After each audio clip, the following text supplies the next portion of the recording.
देवेंद्र औटी यांनी पत्रकार कवी विजय गायकवाड यांच्याबद्दल लिहिलेला हा लेख अत्यंत भावस्पर्शी आणि नात्यातील ओलावा जपणारा आहे. पोरका वाढदिवस. आज विजयची नजर सकाळपासूनच घरभर भिरभिरत राहील. कावराबावरा होऊन मग तो हे लपवून ठेवण्याची शिकस्त करीत राहील. हा मनभावनाचा खेळ तो खेळत राहील. हरेल जिंकेल हे विशेष नाही. हरला तरी जिंकेल, जिंकला तरी हरेल. आज तो नेहमीप्रमाणे सारं करत राहील. पण आतून खायला उठणारी उदासीनता, विषण्णता, ठळकपणानं जाणवणारे नैसर्गिक पोरकेपण याचं काय? आज वडील नाहीत माझं कोडकौतुक करायला, या प्रश्नाचं उत्तर ना त्याच्याकडे असणार ना कोणाकडे. हा, एक खरं की याचं थोडं तोडकन मोडकं उत्तर रडक्याचे डोळे पुसणे म्हणतात, तसे मी नक्कीच देऊ शकत होतो आणि ते त्याला पुरेसे समाधानकारक ठरणार होते. हे मी थोडे आत्मप्रौढीने सांगतो, कारण या प्रदीर्घ प्रवासात विजय माझेवर केव्हा भावनिक भिस्त ठेवून राहू लागला कळलेच नाही. याच काळात त्याचे जीवनातील एक दोन अतिशय महत्वाचे निर्णय त्याने माझ्या विचाराने घेतले. यात यशही आले. खरे तर याचे श्रेय विजयलाच मी तरी देतो. जणू मला तो एक फार मोठा समजत राहिला. नात्यातच सांगायच तर मला मोठ्या भावाचे स्थान देऊन राहिला हे त्याच्या बोलण्यातून जाणवू लागले होतेच. आणि म्हणूनच म्हणतो की ते पोरके पण मी काही अंशी त्याचे पासूप खूप दूर ठेवू शकलो असतो. रोज एकमेकांशी 24 तास चिकटलेले आम्ही नेमके याच काळात नेमके येथेच नियतीनं मला एका आजाराचं निमित्त करून बरोबर या काळात दूर गावाला ठेवलंय. हे त्याचे नव्हे माझे दुर्दैव.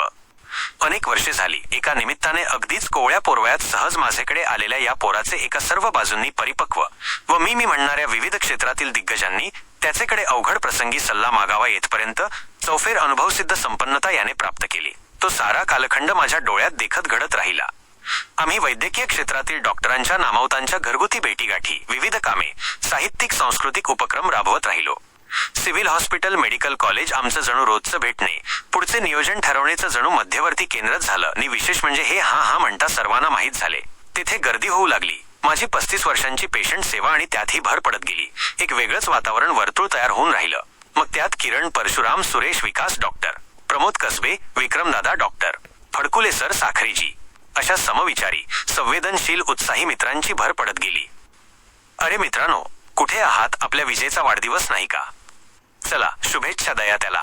आणखी काय द्यायचे घ्यायचे तुम्ही ठरवा, पण मला यात घेऊ नका. आणि तुम्हाला तर माहिती आहे की विजय कधी तोंड उघडून घडघड बोलेल तर शपथ. आणि स्वतःसाठी तर नाहीच नाही, दुसऱ्याचं सांगा. लगेच वेगवेगळे प्लॅन काय करेल, माझे कडून लेख, कविता लिहून घेईल काय न काय. नुसता उत्साहच उत्साह. आणि हो, आता ऐका, नीट व सावधही व्हा.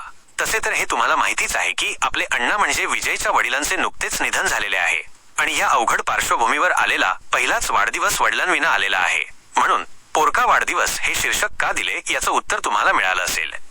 नाही म्हणलं तरी मी 8-10 वर्षांपूर्वी जरा संतापी होतोच. पण खरं सांगतो, ज्याला मी लहान समजत होतो त्या विजयकडून मी संयम, शांतपणा, समंजसपणा हे शिकलो. हे सांगायला मला काही कमीपणा वाटत नाही. म्हणूनच तर मोठमोठे लोक त्याचे कडून आयडिया, मार्गदर्शन घेतात. AI हे नावही अजून कोणाला माहीतही नव्हता. तेव्हा 3-4 वर्षांपूर्वी मला AI ची सर्व शास्त्रीय माहिती व पुढे काय होणार हे सांगितले होते. मला त्यावेळी काही कळाले नव्हते. ते आज वाचतो, ऐकतो, पाहतो. आणि विजयची ही दूरदृष्टी मला का नवलाची वाटते हे याचे एक कारण. आज प्रसिद्धीच्या क्षेत्रात कार्यरत असून स्वतःवर थोडाही फोकस येऊ न देणे, इतरांना प्रकाशित ठेवणं, कंपुगिरी आणि स्वतःचं ओंगळ प्रदर्शन करत आयुष्य मातीमोल करणाऱ्यांच्या घोळक्यापासून स्वतःला अलिप्त ठेवणं हे येड्यागबाळ्याचे काम नव्हे. सालस, मितभाषी, संवेदनशील, परोपकारी, कारुण्य हे शब्द जिथे जिवंतपणाची साक्ष देतात, ज्याची देहबोली आश्वासकतेची ग्वाही 24 तास नैसर्गिक पद्धतीने देत राहते, सृष्टांना आधार आणि दृष्टांना त्यांच्या योग्य स्थानी ठेवत समतोल वैचारिकतेची साक्ष देत राहते, तिथे विजयच होणार हे सांगायला कोणा ज्योतिषाची गरज नाही. मी हे एखाद्या वयोवृद्ध व्यक्तीबद्दल सांगत नाही, तर स्वामी विवेकानंदाच्या स्वप्नातील युवक वजा कवी, पत्रकार, प्रकाशक विजय गायकवाड विषयी सांगतोय. आपल्या मातापित्यांच्या प्रेमाच्या संस्काराचं बाळकडू पाजत जीवनाचा मूळ हेतू अंकुरित केलेल्या विजयचा विजय होणारच ना. अट्टहास आणि स्पर्धेच्या युगात पहिले आप म्हणत स्वतः उठून रस्ता मोकळा करून देणारा, रस्ता अडवणाऱ्या कुप्रवृत्तींना चपराक मारून जातो, त्याचाच तर विजय होतो ना. वाचन, चिंतन, मनन हे सारं सतत स्थिर राहून करणारा, सामान्यांना सत्य परिस्थिती अवगत करून देणारा, लेखणीतून फिलगुड वाटेल अशी व्यवस्था ज्याच्या वैचारिकतेत आहे, तोच तर बदल निर्माण करू शकेल.